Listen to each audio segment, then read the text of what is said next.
Professor Casarões, pela sua experiência e análise política, é bom ou ruim ter um ministro pop como Flávio Dino? Neste momento e nas circunstâncias que se apresentam, é muito bom. E eu acho que a diferença principal, a gente falava de comunicação mais cedo, a diferença principal de um Flávio Dino e de um Jean Willis ou de um Paulo Pimenta é que o Flávio Dino ele reage às provocações bolsonaristas quando ele é convocado a uma fala, por exemplo, numa determinada comissão parlamentar. Ou seja, ele não está caçando briga de maneira gratuita nas redes sociais, simplesmente pelo objetivo de agitação midiática, né?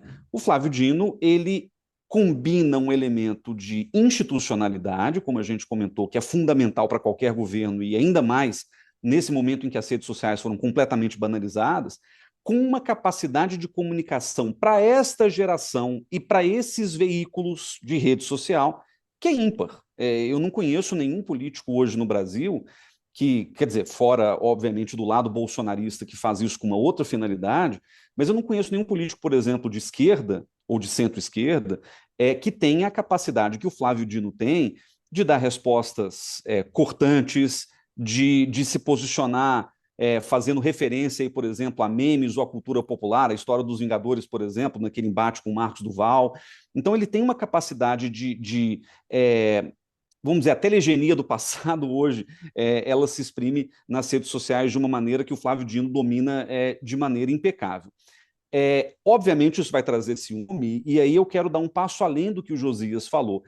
É para a sucessão do Lula, seja em 26, seja em 30, a fila é longa, a fila envolve, inclusive, não só a Haddad, talvez, na cabeça da fila, mas o Flávio Dino também, mas também o Camilo Santana. Então, não me parece surpresa que a briga ela se dê justamente naquele campo, naquela constelação dos presidenciáveis futuros da esquerda. Lembrando que o Flávio Dino é do PSB, não do PT, mas ainda assim ele está ali como cota quase que pessoal do presidente Lula. Mas eu quero ir além para dizer que a gente está falando aqui do futuro da esquerda no Brasil.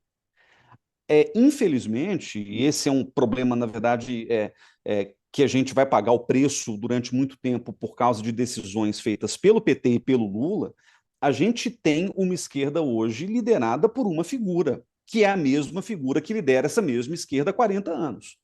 Né? Talvez o Lula tenha, no início da sua trajetória política, disputado esse espaço de liderança da esquerda com o saudoso Leonel Brizola. Mas desde a morte do Brizola, não houve nenhuma figura na esquerda que conseguiu rivalizar nem de longe o papel que o Lula desempenha nesse campo político ideológico no país.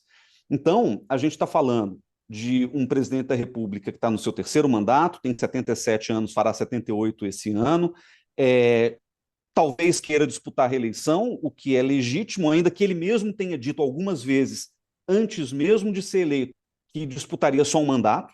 Enfim, isso foi colocado em algum momento, mas vai ficar um vácuo caso o Lula decida sair da política antes mesmo, né, de disputar a reeleição, caso, né, em algum momento aconteça uma fatalidade, a esquerda vai ficar completamente desorientada, e é nesse momento que o Flávio Dino vai ter um diferencial importante, que é justamente essa capacidade de comunicação, digamos, eu não acho a expressão mais adequada, mas digamos do século XXI.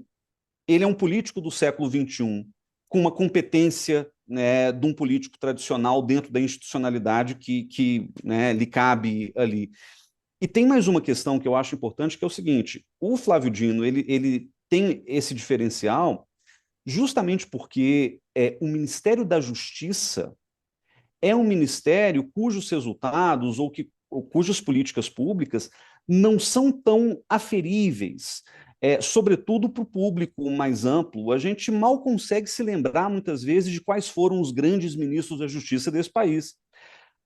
Ao passo que na economia, por exemplo, ou em outras áreas como educação, você tem marcas muito mais fortes, você tem planos econômicos, você tem resultados econômicos. Na educação você tem, né, eu sou o pai do Enem, eu sou o pai de não sei o quê, de grandes iniciativas, e a justiça é menos. o José lembra um ponto importante. A justiça tem sido muito fundamental para a reconstrução de um rastro de destruição que o bolsonarismo deixou, sobretudo nesse campo de armas, de regulamentação de armas, etc. Então, juntando virtude e fortuna, quer dizer, juntando uma capacidade de administrar com uma determinada sorte no momento em que a justiça está sendo demandada, o Ministério da Justiça, em particular, está sendo demandado, acho que o Flávio Dino consegue, juntando essas duas coisas, ter aí uma marca que lhe é muito própria, que lhe será muito própria até o fim desse mandato.